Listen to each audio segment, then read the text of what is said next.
எல்லாருக்கும் வணக்கங்க. நான் உங்கள் கார்த்திக். வழக்கம் போல் இன்றைக்கி ஒரு வித்தியாசமான தலைப்போடு உங்களை சந்திக்க முயற்சி பண்ணியிருக்கேன்.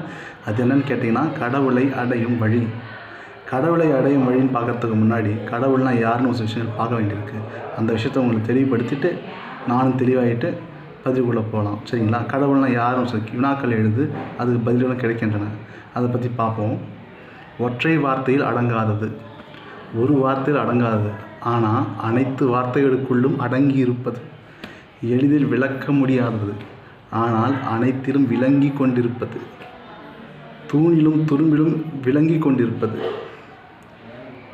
அனைத்திலும் கலந்திருந்தும் கலக்காமல் இருப்பது, அது அவனுமல்ல, அது அவளுமல்ல, அது இரண்டும் கலந்ததும் அல்ல, இது யாருக்கும் பிறக்கவும் இல்லை, எதற்கும் மரணிப்பதும் இல்லை. கடைசியில் இறைவன்னா யார் இதெல்லாம் சொல்ல வரீங்க அப்படின்னு கேட்டிங்கன்னா, வாங்க பதிவுக்குள்ளே போகலான்னு நான் சொல்லுவேன். வாங்க பதிவுக்குள்ளே போகலாம். முதல்ல இஸ்லாம் மதத்துலேருந்து ஆரம்பிக்கலாம்னு நினைக்கிறேன். இஸ்லாம் மதத்தில் ஒரு விஷயத்தை கேள்விப்பட்டோன்னு நான் ஆச்சரியப்பட்டேன். அது என்னன்னு கேட்டிங்கன்னா, இஸ்லாம் என்பது மனிதரால் உருவாக்கப்பட்டதல்ல அப்படின்ற பொருள் இருக்கிறதா, அப்படின்ற விளக்கம் இருக்கிறதா குரான்லேயே இருக்குது. அதாவது இஸ்லாம் என்பது மனிதர்களால் உருவாக்கப்பட்டதல்ல, இது இறைவனால் படைக்கப்பட்டது அப்படின்ற விஷயம் தெளிவாகுது. அது மட்டும் கிடையாது, இதுக்கு இன்னொரு பொருளும் இருக்குது. இஸ்லாம் முஸ்லீம் அப்படின்ற இஸ்லாமுக்கும் முஸ்லீமுக்கும் ஒரு பொருள் இருக்குது. கட்டளைப்படி நடத்தல், இறைவனுக்கு கீழ்ப்படிதல் அப்படின்ற விஷயமும் இருக்குது. அதே மாதிரி அல்லாஹ் என்ற அந்த அந்த பெயருக்கான பொருளே ஆச்சரியமாக இருக்குது. என்ன கேட்டால், அல் இலா அந்த இறைவன், அல் அந்த இலா இறைவன், அல்லாஹ் அந்த இறைவன் அப்படின்னு சொல்லிட்டு பொருள்படுது. அப்போ இதுலேயும் கடவுளுக்கு இதுதான் பேர் அப்படின்ற விஷயம் கிடையாது, இதுதான் உருவன்ற விஷயம் கிடையாது. இவன் உருவமுள்ளவனா உருவமற்றவனா அல்லது அரூபமானவனா அப்படின்னு சொல்கிறது விளக்கம் எதுக்கு யாரும் தெளிவாக கொடுக்கல. சரிங்களா? ஆனால் இஸ்லாத்தில் இப்படி ஒரு விஷயத்த சொல்லியிருக்கிறாங்க. அடுத்தது பார்த்திங்கன்னா, அவன் உருவமற்றவன்ற விஷயத்தையும் சொல்லியிருக்கிறாங்க. அனைத்து பொருட்களின் மீதும் அனைத்தின் மீதும் பேராற்றல் உடையவன் அப்படின்னு சொல்லிட்டு சொல்கிறாங்க குரானில். அது மட்டும் கிடையாது, வணக்கத்திற்குரிய ஒரே ஒருவன் அது இந்த இறைவன் மட்டும்தான், அந்த அல்லாஹ் மட்டும்தான் சொல்லிட்டு சொல்கிறாங்க. சரி, இப்போ இந்து மதத்துக்கு வரலாம். இந்துக்களின் கடவுள், பெரிய கடவுள் அப்படின்னு சொல்லிட்டு சொல்லக்கூடியவர் சிவன். அந்த சிவன் அந்த பேரை பிரித்து பார்க்கலாம். சி வா அப்படின்னு சொல்லிட்டு சீன்றது தீ அப்படின்னு சொல்லிட்டு பொருள்படுது. வா அப்படிங்கிறது காற்றுன்னு பொருள்படுது. தீயும் காற்றும் ஒன்று நினைஞ்சால் என்ன ஆகும்? ஒரு ஜோதி உருவாகும், அணையா ஜோதி உருவாகும். அதுதான் சிவம் அப்படின்னு சொல்லிட்டு சொல்கிறாங்க. அப்போ இதுலேயும் சிவனுக்கு பேர் கிடையாது, ஒரு இயற்கையை தான் இறைவன் சொல்லிட்டு சொல்கிறாங்க அப்படின்றது என்னோடய நம்பிக்கை. சரிங்களா? அடுத்தது இதனே வள்ளலார் என்ன சொல்கிறான்னு கேட்டிங்கன்னா, அருட்பெருஞ்சோதி தனிப்பெருங்கருணை அருட்பெருஞ்சோதி அப்படின்னு சொல்லிட்டு தன்னோட பாடல்கள் ஒவ்வொன்றிலும் குறிப்பிட்டிருக்கார். அதாவது ஜோதிமயமானவர் இறைவன்றதை விளக்கியிருக்கார். ஜனங்களுக்கு அப்போ புரியலை, இப்போ புரிய ஆரம்பிக்கும்னு நான் நினைக்கிறேன். சரி,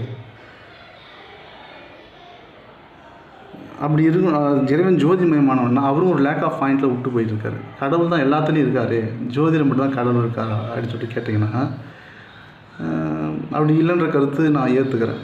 ஏன்னு கேட்டிங்கன்னா, ஜோதிமயமான இறைவன் சொல்லிட்டாங்க, ஆனால் அந்த ஜோதி எல்லாத்துலேயும் கலந்துருக்குது அப்படின்னு தான் உண்மை. அப்போ கடவுள்ன்றவர் எல்லாத்தையும் கலந்துருக்கார், ஆனால் ஜோதிமயமானவர் அப்படின்றது விஷயம் உண்மை. அடுத்தது இதே ஒரு சித்தர் என்ன பாடியிருக்காருன்னு கேட்டிங்கன்னா, ஓடி ஓடி உட்கலந்த ஜோதியை நாடி நாடி நாட்களும் கழிந்து போய் அப்படின்னு அழகாக சொல்கிறேன். அந்த பாட்டை நான் கேட்கும்போது நல்லாயிருக்கு, அதை வாசிக்கும் போது நல்லாயிருக்கு. ஆனால் திரும்ப ஒரு டைம் வாசிக்கிறது தெளிவாக கேளுங்க. ஓடி ஓடி உட்கலந்த ஜோதியை நாடி நாடி நாட்களும் கடந்து போய் கழிந்து போய் சொல்லி சொல்கிறார். யார்? நம்ம சிவவாக்கிய சொல்கிறார். இதனையே புனிதர் இயேசு என்ன சொல்கிறார் கேட்டிங்கன்னா, ஒளி உங்களோடு இருக்கையில் ஒளியோடு இணைய பாருங்கள் சொல்கிறார். ஒளி உங்களோடு இருக்கையில் ஒளியோடு இணைய பாருங்கள் அப்படின்னு சொல்லிட்டு இயேசு சொல்கிறார். அது பைபிளில் சொல்கிறார். இதையே நம்ம சித்தர் திருமூலர் நாயன்மார்னு சொல்கிறாங்க. அவர் என்ன நாயன்மார்னு சொல்கிறதா சித்தர்னு சொல்கிறதா எனக்கே தெரியல. பட் அவர் ஒரு தெய்வீக பிறவி. சரிங்களா? அவர் என்ன சொல்கிறாருன்னு கேட்டிங்கன்னா, சுடரீர் சுடர் சேரீர் அப்படின்னு சொல்கிறார். இன்னும் இயேசு என்ன சொல்லியிருந்தார்? ஒளி உங்களோடு இருக்கையில் ஒளியோடு இணைய பாருங்கன்னு சொன்னார். அதே இந்த சித்தர் நாயன்மார் அப்படின்னு சொல்லப்படுற திருமூலர் என்ன சொல்கிறார் கேட்டிங்கன்னா, சுடரீர் சுடர் சேரீர் என்றார். ஒளியோடு ஒளி இணைக்க பாருங்கன்னு இயேசு சொன்ன வார்த்தையை இவர் சொல்கிறார். சரிங்களா? அடுத்தது, இந்த சிவன் இறைச்சுடரோட நம்மோட சீவச்சுடரை இணைக்கணும், சிவன்ற சுடரோட சீவச்சுடரை இணைக்கணும் அப்படின்னு சொல்லிட்டு அந்த பாடல்களை சொல்கிறாங்க அப்படின்னு நான் நினைக்கிறேன். சரி, இதே புத்தர் என்ன சொல்கிறாருன்னு கேட்டிங்கன்னா, ஆசையை அழிவுக்கு காரணம்னு சொல்கிறாருங்க. ஆசை அழிவுக்கு காரணம்னா அப்புறம் அவர் ஆசைப்படாமலே அந்த ஆசை அழிவுக்கு காரணன்ற தத்துவத்தை பல வருஷங்கள் யோக நிலையிலும் தியான நிலையிலிருந்து கண்டுபிடிச்சிருப்பாராம் அவர் ஆசைப்படாமல். அப்போ ஆசைன்றது அழிவுக்கு காரணம் இல்லை, அந்த ஆசை நிராசை ஆகிறதால தான் அழிவுக்கு காரணமாகுது. நீங்கள் கடவுளை அடையிறதுக்கு தயக்கமாகறீங்க, நிராசையை விட்டுட்டு கடவுளை அடையிறதுக்கு முடியல. அந்த பூலோக ஆசைகள் பற்றுகள் எல்லாம் உங்களை இழுத்து பிடிச்சிருக்கு, இந்த பூமியை இழுத்து பிடிச்சிருக்கு. நீங்கள் அந்த சுடரோடு சுடரை கலக்க விடாமல் இந்த நிராசைகள் நீங்கள் ஆத்மாவாகும் போதும் சரி, மனிதனாக இருக்கும்போதும் சரி, கடவுளை கலக்க முடியாமல் பல்வேறு விஷயங்களுக்கு இன்னல்களுக்கு அந்த நிராசைன்ற விஷயம் உங்களை கட்டுப்படுத்தி வச்சுருக்கு. இதை விட ஓஷோ சொல்லியிருக்காரு. ஓஷோ யாராவது சொன்னாங்கன்னு நினைக்கிறேன், என்னென்ன ஆசை இருக்கோ அதெல்லாம் அடைய முயற்சி செய்யுங்க, அதை அடைஞ்சி சலித்து போயிட்ட பிறகு இறைவன் தன்னால் உங்ககிட்ட வருவார்னு சொல்லிட்டு யாரோ ஒருத்தர் சொன்னதாக கேள்விப்பட்டேன். அது நல்ல வாக்கியமாக கூட இருக்குதுங்க, இது சம்மந்தப்பட்டதாகவும் இருக்குது. அடுத்தது, மதம் மாற நினைப்போருக்கு ஒரு விஷயம் சொல்கிறேன்னு நினைக்கிறேங்க.